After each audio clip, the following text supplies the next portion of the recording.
What's going on in these World Cups? Upset after upset. Or are they really upsets at this point? I'm not really sure. I don't think they are upsets, and we'll get into that today. Welcome back to my recaps. We're going to be doing days 3, 4, and 5 today. After day 3, after the Brazil game, as a Brazil fan, I've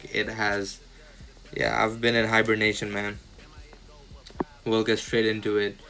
First game of day 3, Qatar and Switzerland. It was a pretty standard game.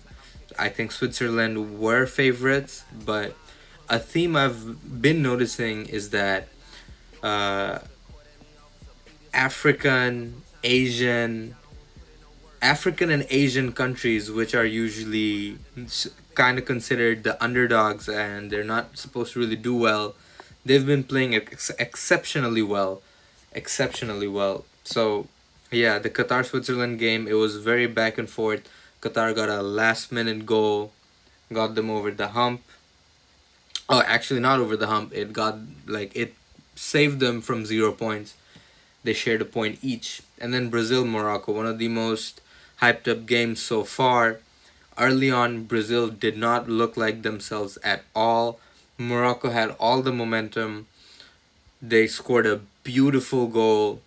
Brazil came back pretty fast. Vini was the only one that showed up for Brazil. Other than that, for that game, Morocco kind of dominated the whole entire match. Brazil has a pretty solid defense, which made it so that they didn't get embarrassed. But Brazil, they have to show up against Haiti because in a group like this, Brazil has to be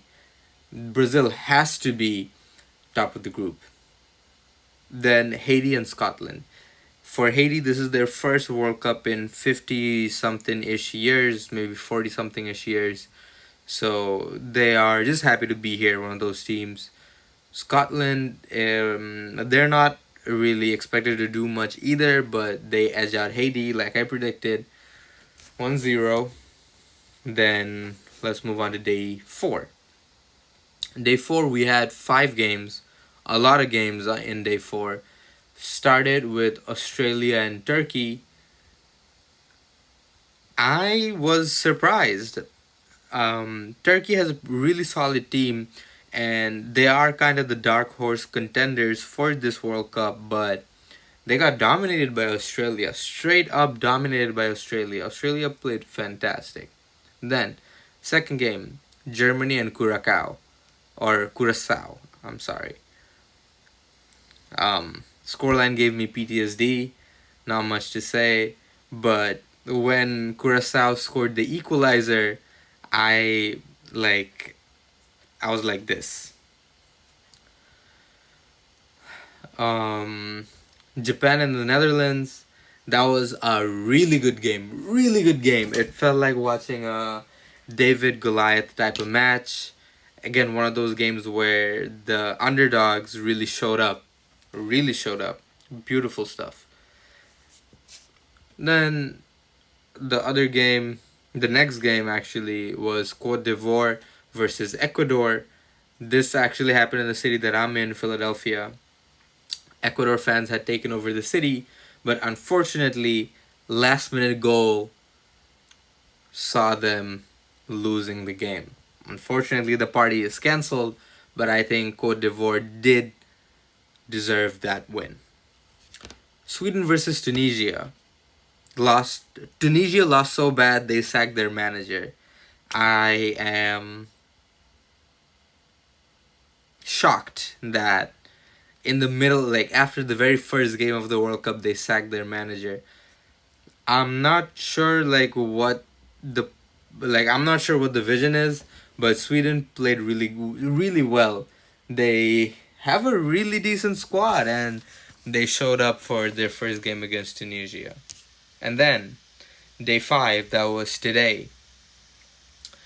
Starting off with Spain versus Cabo Verde, and man, Spain are the favorites to win the World Cup, but I don't know what happened to them today. They did not look like themselves. Um, Cabo Verde, they showed up, man. They looked like they were playing with purpose. They couldn't do anything offensively. Even defensively, they couldn't really hold it down together. But their keeper, man, 40 years old, 7 saves. That is something else, man. That is something else. Shout out to them. Pretty, like, expected a lot more from Spain not doing well. That's not good for them at all. Next up, Belgium, Egypt. 1-1, the second draw of the day. I think Egypt did deserve this one, though. Egypt were the better team, but scoreline speaks for itself. Saudi Arabia and Uruguay. Another 1-1 draw. That was a pretty intense game, but again, see, Belgium tying with Egypt, Saudi Arabia tying with Uruguay. Like, you see how these Cabo Verde tying with Spain. Like, I think that one is a little different because Cabo Verde isn't really expected to do anything at all. But the other two, they are underdogs standing up to the big dogs. And that was really good to see. Really good to see. Last game of the day, that one just wrapped up. Iran versus New Zealand. Man, I am rooting for Iran. Not the whole World Cup. Brazil is my team. But them as a country, they have been going through a lot. And for them to have a big World Cup in America would speak volumes. Now, New Zealand is not the best team at all, but I do hope they meet the US at some point so they can have a battle on the field.